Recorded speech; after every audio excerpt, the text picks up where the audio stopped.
I'll start by saying something most people wouldn't admit out loud. I've never been a good man. My past is full of things I'm not proud of, things that still keep me up at night. So no, I don't think I deserve a quiet, peaceful life. But I also don't think I deserved this. And the worst part? If you met me today, you'd never know anything was wrong. You'd see a normal life, a beautiful girlfriend, a loving family, a dog who adores me. But none of them know what else came into my life. And none of them can see it standing in the shadows behind me. To really understand how all this started, we have to go back a long time, all the way to 5th grade. Back then, I was that kid, always fighting, always in trouble, always doing what I wasn't supposed to do. The only constant in my life was my best friend. He stuck by me no matter how bad things got. One night, we decided to have a sleepover at my house. We stayed up until the early morning hours playing video games, and eventually he passed out. He always fell asleep first. I kept playing until I dropped the controller and fell asleep with the game still running. A few hours later, he woke me up by practically yanking me off the couch. His voice was shaking so badly I could barely understand him, but I heard one word clearly: window. I was annoyed more than anything. So I walked over, pulled the curtain aside, and there was nothing, just the sun coming up behind the trees. I called him a few choice names, told him he was imagining things, and went back to the couch. But the second I lowered myself to lie down, my blood froze. A soft tapping came from the window. Tap, tap, tap. Then something dragged a finger straight down the glass. A long white finger, bone thin, too long to be human. Both of us stood there staring, completely frozen, until he broke first and ran upstairs screaming for my parents. They dismissed it as a prank, kids making up stories. But we knew what we saw, and for years nothing happened. Nothing. Fast forward to junior year of high school. My life had gotten worse. Bad grades, fights, police involvement, just a long list of things I regret. But the worst part wasn't what I did, it was what came back. It started with the tapping again, the same pattern, the same window, and then something more. At the time I had just gotten my dog, Neela, a 60-pound German Shepherd, tough as nails. Every night at 10 p.m., I would take her outside, until one night, the moment I opened the door, she refused to move. Her fur stood up. She started growling, a deep, vicious growl I'd never heard from her before. She wasn't looking at the yard, she was staring at the big oak tree. Her teeth were out, her whole body rigid, ready to attack. Neela was fearless. Seeing her like that, it shook me badly. I tried to act confident, even though my voice cracked a little, and I called out, "Who's there?" And almost immediately, the same hand from 5th grade wrapped around the trunk of the oak tree. Those same long white fingers, that same patchy pale skin. My dog bolted back inside and I just stood there, staring, locked in place. For 5 whole minutes that hand didn't move. It didn't grab the tree,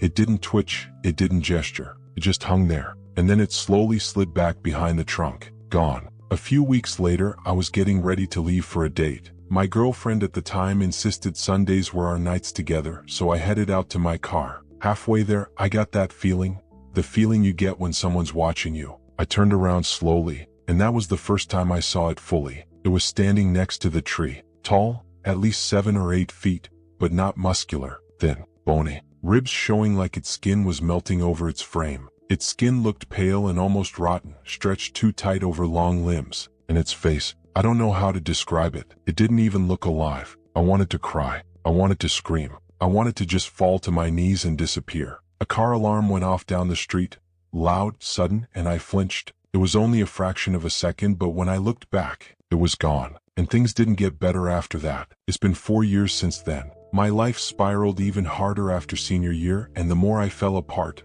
the more that thing showed itself. Every Sunday night at exactly 10 p.m., it would appear by that tree. Never early, never late. If I looked out the window, it would already be standing there, waiting. Some nights it would stare for hours. Other nights, it would tap on the glass until I couldn't breathe. Then it got worse. It started howling, long, blood-curdling screams that shook the inside of my chest. Sometimes I'd catch it watching me from behind buildings, inside parking garages, across fields. Everywhere I went, it was there. And it never tried to hurt me, never tried to break in, never even came close, just watched. And somewhere deep down, I understood why. I know what this thing is.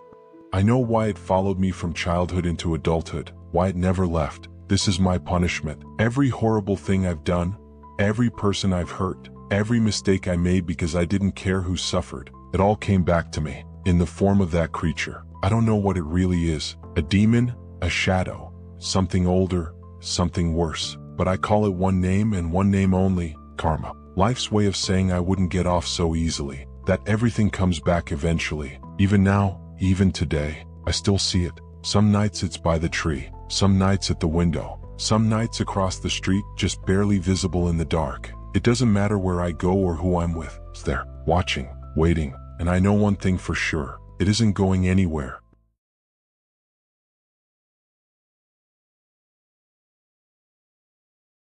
I've seen some strange things on my block lately, and I'm not saying any of it is paranormal or supernatural because honestly, there could be normal explanations for all of it. But the way these things happened, the way they felt, I can't shake them. So I figured I'd share everything exactly as it happened. It all started about a week ago. It was around 8 or 9 at night and I was out riding my bike. I know riding that late sounds weird, but I'm a night owl and I hate biking when people are outside. My neighbors and their kids are always around during the day, so nighttime is perfect for me. The road in front of my house goes straight down into the next block and then just stops. After that, all you can see is this big empty field. That night, I had just slowed down in front of my driveway. I was staring straight down the road, no distractions, nothing blocking my view, when I saw something run across the asphalt. And I mean run, really fast. It was maybe 2 or 3 feet tall, definitely darker than the shadows around it, and it was on 2 legs. For a split second, it looked like it was wearing a cloak. And this wasn't some, I kind of thought I saw something out of the corner of my eye moment. I was looking straight at it, head on. My whole body froze. My brain tried to come up with something normal, a dog, a kid, a trick of the light, but nothing fit. The shape was wrong. The movement was wrong. I scare easily in real life, not at stories or movies, but actual things I see. So after that, yeah, I was done. I didn't ride around the block like I planned. I walked my bike straight into the garage and went inside. I tried to forget about it, but that didn't last. Then came last night. Me, my dad, and my little brother, I'll call him L, had gone for a late night drive in the countryside. We do that sometimes. When we got home, my dad went inside while me and Elle stayed out in the garage looking through some boxes. I wandered out into the middle of the road while they dug through stuff. I do that sometimes. Walking helps me think, helps me get creative when I'm telling myself stories. It was quiet, calm, nothing out of the ordinary, until I glanced up. In the sky, I saw lights. At first I assumed they were airplane lights, but then I noticed a faint round outline around them like a shape behind the light. And then I realized there were 2 of them. 2 identical lights, moving slowly and silently. I just stood there staring, trying to make sense of it, when suddenly a sound blasted through the quiet. A deep, growling, gurgling noise, so close it felt like it was right behind me. I jumped so hard my chest hurt. And then my cat, Silver Bells, sprinted toward me out of nowhere, running like something had been chasing her. I've never seen her move like that in her life. That was enough for me to yell for Al. I told him to get Dad because he knows more about animals and sounds than I do. But when he came back, Dad wasn't with him. My mom was. When they came outside, the lights had stopped moving and were just hovering in one place. Not drifting, not blinking, just hanging there. I told them everything, about the lights, the outline around them, and the growling noise I heard. My dad looked puzzled. My mom shrugged at the lights like they were nothing, but when I told her about the sound and the small cloaked figure I saw the other night, she didn't brush that off. She got this look, not panicked but uncomfortable, like something about it bothered her more than she expected. After a minute or 2, the lights drifted higher and disappeared. We all went inside and tried to act normal, but I couldn't shake it, because the more I thought about it, the more connected everything felt. The figure running on 2 legs, the strange lights hovering over the block, the growling noise behind me, my cat fleeing like she was escaping something. Maybe it's nothing. Maybe it's all just weird coincidences. But late last night, when I was lying in bed replaying everything, I got this sinking feeling, like this wasn't just 3 strange moments. It felt like the beginning of something. And even now, every time I step outside, I find myself scanning the road, the field, the sky, listening for that growl again. If anything else happens, I'll share it. But for now, stay aware when you're outside at night, because sometimes the things you see, the things you think you imagined, are real enough to scare something else, right back into the shadows.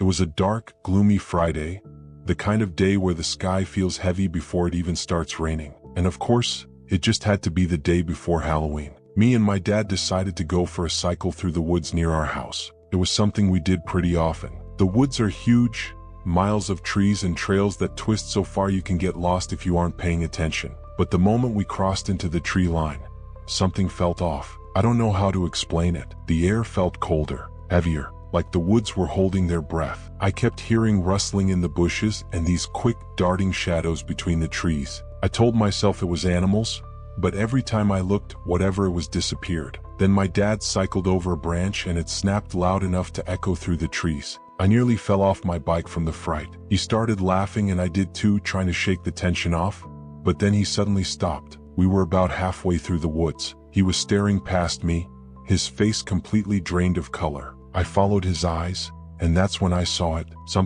Someone, standing between the trees, 8 feet tall, covered in long matted fur with yellow and orange streaks running through it like glowing veins. Huge curved horns wrapped down over its face, and its eyes. Those eyes were burning red. I couldn't move. I couldn't breathe. My dad didn't say a word. He just spun his bike around and I followed instantly. We pedaled faster than I ever had in my life. But whatever that thing was, it wasn't just keeping up. It ran beside me, close enough that I could hear its breathing. Hungry? And as I stared straight ahead, too terrified to look at it, I heard this dark, gravelly voice whisper, "This is not the last time we meet." Then it veered off into the bushes and disappeared like it was never there. That night, I realized how wrong I was thinking it was over. I was lying in bed when something hit my window. Hard. Glass cracked. And when I walked over, there was a rock on the ground with a note tied around it. Just 2 words, "Look out." Before I could even process that, I glanced out the window, and it was there, standing in my backyard, perfectly still, like a statue. It smiled up at me, showing teeth long and thin like knives, still wet with blood. I froze. I didn't scream. I couldn't. It eventually backed into the woods and disappeared. But from that night on, I never slept properly again. 3 weeks later, I made the stupidest decision of my life. I went camping in that same wood with a friend of mine. We were 9. At that age, you think nothing can touch you. Nothing can hurt you. His dad dropped us off, we set up our tent, spent the day exploring. Everything seemed normal. When night fell, we made hot chocolate, sat in the tent, and talked about random kid stuff. Until my friend said, "Let's go outside." And for some reason, I went. We hadn't gone far when we heard footsteps. Heavy. Slow. Getting closer. We started running instantly, and the footsteps sped up right after, matching us, closing in. I finally glanced back, and it was there again. The same monster. The same glowing eyes. And this time, it recognized me. It let out this horrible, shrill scream. Not human, not animal, something in between. My friend fell, tripping on a root, and I kept running. To this day I feel guilty for it, but at the time, the only thought in my head was, if I stop, I die. I didn't look back until I burst out of the woods. I stood there shaking, crying, trying to breathe. Almost an hour passed before my friend finally came out, pale and scratched up but alive. That night I couldn't sleep again. My bedroom window faces the woods and part of me knew it would be watching. And I was right. It was standing there among the trees, sniffing the air like it was tracking me. Then it suddenly snapped its head up toward my window and said in that same low voice, "You." It jumped the fence. One leap. It ran across my garden so fast it didn't even look real. The next second it was banging on my window, claws scraping across the glass. When it realized it couldn't break through,